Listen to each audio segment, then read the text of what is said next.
Assalamualaikum warahmatullahi wabarakatuh. Alhamdulillahirabbil alamin. Wassalatu wassalamu ala asyrafil anbiya wal mursalin wa ala alihi wa ashabihi ajma'in. Amma ba'd. Bapak Ibu sekalian, jamaah tarawih yang insyaallah dimuliakan dan dirahmati oleh Allah Subhanahu wa taala. Alhamdulillah, pada malam hari ini kita bersyukur kepada Allah Subhanahu wa taala karena masih diberikan nikmat, terutama nikmat Islam dan iman. Karena tidak ada nikmat yang lebih besar daripada nikmat iman dan nikmat Islam. Salawat serta salam kita kirimkan kepada yang mulia junjungan kita semua, Rasulullah Muhammad sallallahu alaihi wasallam, beserta seluruh keluarga dan para sahabat beliau. Bapak Ibu sekalian, jamaah tarawih yang insyaallah dirahmati Allah Subhanahu wa taala, bahwa puasa ini adalah untuk melatih diri kita untuk menjauhkan perbuatan-perbuatan yang diharamkan oleh Allah Subhanahu wa taala. Bahkan perbuatan yang halal di luar Ramadan, di dalam bulan Ramadan kita harus rela untuk menahannya di siang hari. Tidak makan, meskipun makanan itu halal kita dapatkan dengan cara yang halal, maka kita harus bisa menahannya untuk tidak memakannya. Makanan itu menjadi haram kita makan di siang hari bulan Ramadan. Demikian pula minuman, demikian pula pasangan hidup kita. Pasangan hidup kita yang kita nikahi dengan akad nikah, dengan ijab qabul yang sah sesuai dengan syariat agama kita, itu di siang hari bulan Ramadan menjadi haram hukumnya. Perkara-perkara yang halal saja yang di luar Ramadan kita bisa hindari, apalagi perkara-perkara yang diharamkan. Maka puasa ini adalah melatih diri kita semua agar bisa semakin taat kepada Allah, meninggalkan perkara-perkara yang diharamkan, bukan cuma dalam bulan Ramadan, tapi setelah keluar dari Ramadan, maka kita secara totalitas meninggalkan perkara-perkara yang diharamkan oleh Allah Subhanahu wa taala. Bapak Ibu sekalian yang dirahmati Allah Subhanahu wa taala, hanya saja ada orang-orang yang ketika mereka berpuasa, puasa mereka puasa yang sia-sia. Puasa mereka puasa yang sia-sia. Ya, di mana mereka itu berpuasa, pahala mereka tidak sampai kepada Allah Subhanahu wa taala. Pahala mereka tidak sampai. Nah, bukan berarti puasanya batal, tapi pahala puasa yang batal. Kebetulan saya sengaja membawa kitab Al-Arba'un Ar-Ramadaniyah, yaitu 40 hadis-hadis tentang Ramadan fi fadailis shaum, tentang keutamaan puasa, yang dikarang oleh Syekh Abdul Aziz Al-Jumai. Ya. Nah, saya buka saja di dalam kitab ini, ya, ada sebuah bab yang berbicara tentang babun fi muhbitatin thawabis shaim, thawabis siyam. Bab tentang gugurnya, terhalangnya pahala, ya, daripada puasa. Jadi batalnya pahala puasa, bukan batalnya puasanya, karena beda itu batal puasa dengan batal pahala puasa. Ya, jadi kalau batal puasa ya artinya dia makan, minum atau melakukan perbuatan-perbuatan yang diharamkan ketika dia sedang berpuasa. Ya. Nah, kalau batal pahala puasanya, artinya puasanya tidak batal. Dia tetap menghindari makan dan minum, tapi pahalanya tidak sampai kepada Allah Subhanahu wa taala. Artinya puasanya itu sia-sia belaka. Puasanya sia-sia belaka. Nah, di sini ada 4 hadis, ada 5 hadis, ya, yang berbicara tentang batalnya, ya gugurnya pahala orang yang berpuasa. Saya sebutkan saya langsung. An Abi Hurairah, dari Abi Hurairah radhiyallahu anhu, qala Rasulullah sallallahu alaihi wasallam, bahwasanya Rasulullah sallallahu alaihi wasallam bersabda, "Man lam yada' qaula zur wal 'amala bihi, falaysa lillahi hajatan fi an yada'a ta'amahu wa syarabahu." Jadi barang siapa yang menahan, yang tidak menahan perkataan qaulaz zur, perkataan dusta, dan dia beramal dengannya, dengan perkataan dusta itu, falaisa lillahi hajatan, maka tidak ada hajat Allah ya atasnya, maka Allah tidak punya kepentingan atas dirinya an yada'a ta'amahu wa syarabahu, meskipun dia menahan haus dan laparnya, meskipun dia menahan diri untuk tidak makan dan tidak minum. Nah, artinya apa? Bahwa orang-orang yang tidak sampai pahala puasanya adalah orang yang masih berkata dusta ketika dia berpuasa. Dusta itu perbuatan yang diharamkan dalam agama kita, di luar Ramadan atau dalam bulan Ramadan apalagi. Tapi ketika bulan Ramadan dia bisa menahan dirinya dari makan dan minum, tapi tidak bisa menahan dirinya dari berkata dusta. Meskipun ada dusta yang dibolehkan ya, yaitu diantaranya dusta ya ketika untuk mendamaikan sesama umat Islam yang bertengkar, itu boleh saja.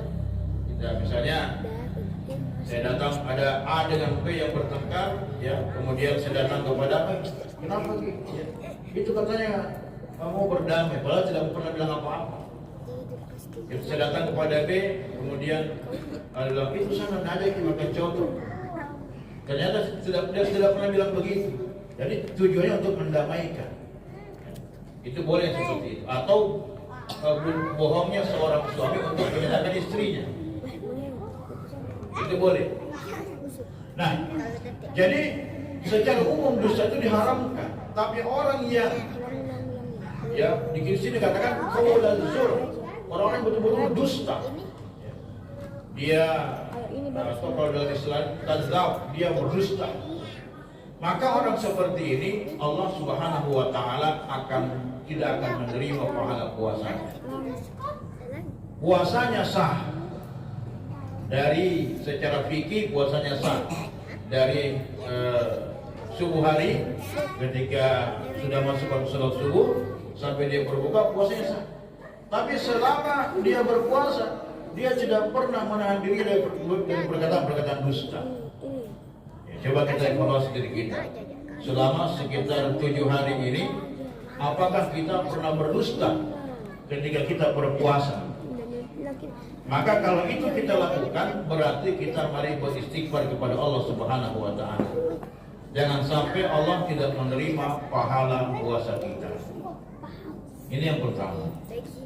Ya, dalam riwayat yang lain disebutkan, man lam yada qaulaz zur wal 'amala bihi wal jahla, orang siapa tidak bisa menahan diri dari perkataan dusta dan beramal dengannya, wal jahla, dan dari melakukan perbuatan-perbuatan yang bodoh, perbuatan yang sia-sia, perbuatan-perbuatan yang haram dia masih melakukan, maka orang-orang yang seperti ini dia berpuasa tapi tidak mendapat pahala dari Allah Subhanahu wa taala. Ini hadis yang pertama. Hadis yang kedua, wa an Anas bin Malik radhiyallahu anhu, dari Anas bin Malik radhiyallahu anhu. Qala, ia berkata, qala Rasulullah sallallahu alaihi wasallam, wa Rasulullah sallallahu alaihi wasallam bersabda, man lam yada' al-khana' wal kadhiba fala hajata lillahi azza wa jalla fi an yada'a ta'amahu wa syarabahu. Barang siapa yang tidak menahan dirinya dari perbuatan khianat, perbuatan yang menipu, ya, dan dari berbohong, berdusta, maka tidak ada kepentingan bagi Allah azza wa jalla ya kepada dirinya meskipun dia menahan dirinya dari makan dan dari minum. Jadi kedua adalah orang yang melakukan perbuatan-perbuatan yang menipu. Para penipu-penipu ulung. Ya, karena ini bisa bermakna penipu, bisa bermakna khianat. Ya. Nah, jadi kalau ada orang-orang yang dia sedang berpuasa tapi tetap melakukan pengkhianatan atau melakukan penipuan, maka puasanya sah tapi pahalanya tidak sampai kepada Allah Subhanahu wa taala. Berarti puasanya sia-sia saja. Dia menahan lapar, menahan haus, tapi Allah tidak punya kepentingan apa-apa. Makanya hati-hati Bapak Ibu sekalian yang dirahmati Allah Subhanahu wa taala. Ya. Nah, jadi jangan sampai kita terjerumus kepada perbuatan-perbuatan yang menipu orang lain. Ya. Yang menipu orang lain. Nah, ini kata Rasulullah Shallallahu Alaihi Wasallam. Kemudian hadis yang ketiga, An Abi Hurairah radhiyallahu anhu, dari Abi Hurairah radhiyallahu anhu, qala, ia berkata, qala Rasulullah Shallallahu Alaihi Wasallam, rubba shaimin, ya, betapa berapa banyak orang yang berpuasa, hadzuhu tidak ada yang didapatkan, apa yang dia peroleh dari puasanya itu, min siyamihi al-ju' wal atash, hanyalah rasa lapar dan rasa dahaga. Begitu banyak orang yang berpuasa, tetapi yang dia dapatkan cuma lapar dan haus saja. Wa rubba qa'imin hazzuhu min qiyamihi as-sahar, dan berapa banyak orang yang melaksanakan sholat malam di bulan Ramadan, min qiyami qa'imin, yang mendirikan qiyamul lail, sholat tarawih, sholat tahajud, ya, pokoknya qiyamul lail, sholat lail. Dia sholat itu, tapi sholatnya tidak memberikan apa-apa. Dia tidak dapat apa-apa dari sholatnya, kecuali apa? Illa sahar, kecuali dia cuma begadang saja.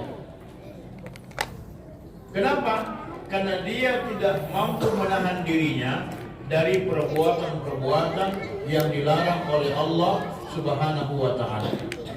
Tadi ya, dari berkata dusta, ya, kemudian dia menipu orang lain, dia mencela orang lain, mencaci orang lain, menzolimi orang lain, ya.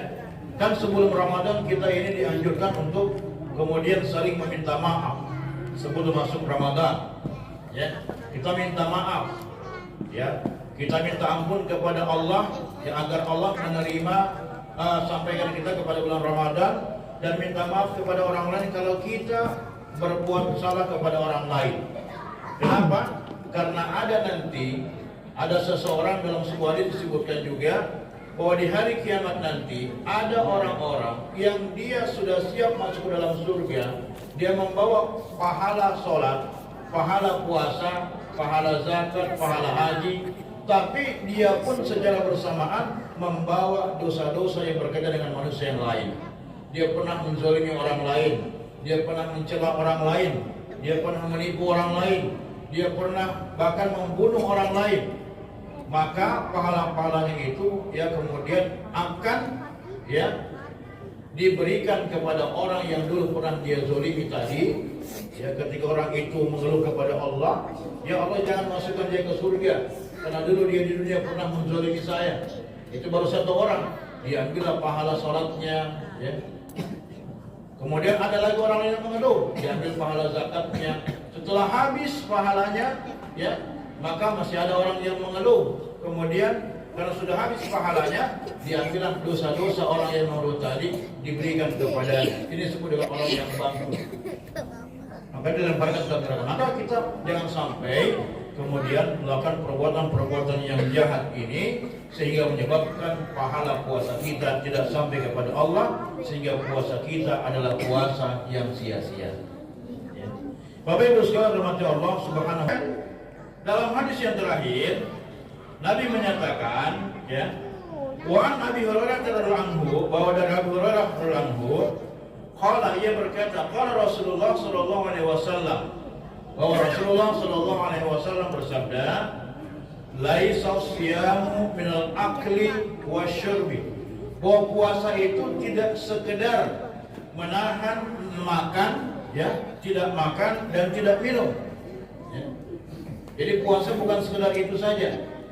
Kenapa? Karena para ulama mengatakan bahwa perkara yang paling ringan itu sebenarnya dalam puasa adalah menahan lapar dan haus, tidak makan tidak minum. Itu perkara yang paling ringan, ya. Perkara yang paling ringan, ya. Innamas syiyam minal lagwi warrafas, tapi sesungguhnya puasa itu adalah selain daripada menahan tadi, dia juga adalah menahan dirinya dari perbuatan yang sia-sia dan dari perkataan-perkataan yang nista, perkataan yang kotor. Arafas itu adalah seperti orang yang berzina, ya. Jadi perkataan yang tidak senonoh, gitu. Nah, jadi kalau ada orang yang berpuasa, ya, maka kemudian dia tidak mampu menahan dirinya dari perkataan yang tidak senonoh, maka hilanglah pahala puasanya, ya. Karena puasa tidak sekedar menahan lapar dan haus. Atau kemudian dia adakah kita temukan orang puasa tapi tidak sholat. Dia bisa berpuasa tapi tidak sholat, kan maksiat juga itu. Sementara sholat itu adalah miftahul amal, kunci dari seluruh amal-amal kita. Sebaiknya sholat kita, maka begitulah amal-amal yang lain. Kalau buruk sholat kita, maka itulah yang cermin dari amal yang lain. Dan amal ibadah yang akan dihisab pertama kali oleh Allah di yaumul hisab nanti adalah sholat. Jadi yang bisa mengantarkan amal-amal kita diterima oleh Allah Subhanahu wa taala adalah ibadah sholat kita. Maka seseorang yang ketika dia berpuasa tapi masih meninggalkan sholat, maka tentu pahala puasanya akan terhenti, tidak sampai kepada Allah Subhanahu wa taala, karena dia meninggalkan perintah Allah Subhanahu wa taala. Dan tidak mungkin orang seperti ini bisa digelar dengan orang-orang yang bertakwa. Kenapa? Karena takwa itu adalah imtitsalu bi awamirillah wa ijtinabu bi nawahihi, melaksanakan perintah-perintah Allah dan menjauhi larangan-larangan Allah Subhanahu wa taala. Bapak Ibu sekalian rahmat Allah Subhanahu wa taala, maka dalam selanjutnya Nabi mengatakan fa in sabaka ahadun au jahla 'alaika. Jadi kalau ada orang yang mencelamu, yang menghinamu atau melakukan perbuatan yang bodoh kepadamu, dalam hadis yang lain disebutkan kalau ada orang yang menantangmu berkelahi, fal taqul, maka katakan inni shaim. Jangan kau ganggu dulu bos, lagi puasa kayak sudah maghrib, pina awas memang. Tidak seperti itu juga.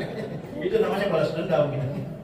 Nah, jadi Bapak Ibu sekalian Allah Subhanahu wa taala, inilah beberapa hadis yang saya ungkapkan, ya, berkaitan dengan orang-orang yang pahala puasa tidak sampai kepada Allah Subhanahu wa taala, di mana puasanya adalah puasa yang sia-sia.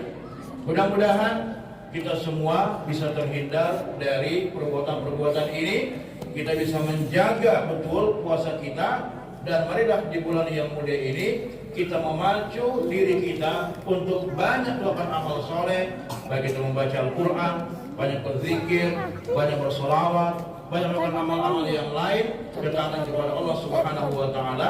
Intinya seorang muslim itu harus mempertahankan yang wajib, memperbanyak yang sunnah, meninggalkan yang haram, kemudian meninggalkan yang makruh sebisa mungkin, dan mengurangi yang mubah. Itu seorang muslim. Maka marilah kita di bulan yang mulia ini memperbanyak amal-amal ibadah kita, semoga Allah Subhanahu wa taala menerima puasa kita dan menjadikan kita semua sebagai orang-orang yang bertakwa di sisinya, sehingga layak bagi kita masuk ke dalam surga yang salah satu pintunya itu dikhususkan bagi orang-orang yang berpuasa, yaitu namanya Babur Rayyan, pintu Ar-Rayyan. Inilah yang bisa saya sampaikan. Terima kasih atas segala perhatian. Mohon maaf atas segala kekurangan. Usikum wa nafsi bi taqwallah. faqad fazal muttaqun. Assalamualaikum warahmatullahi wabarakatuh.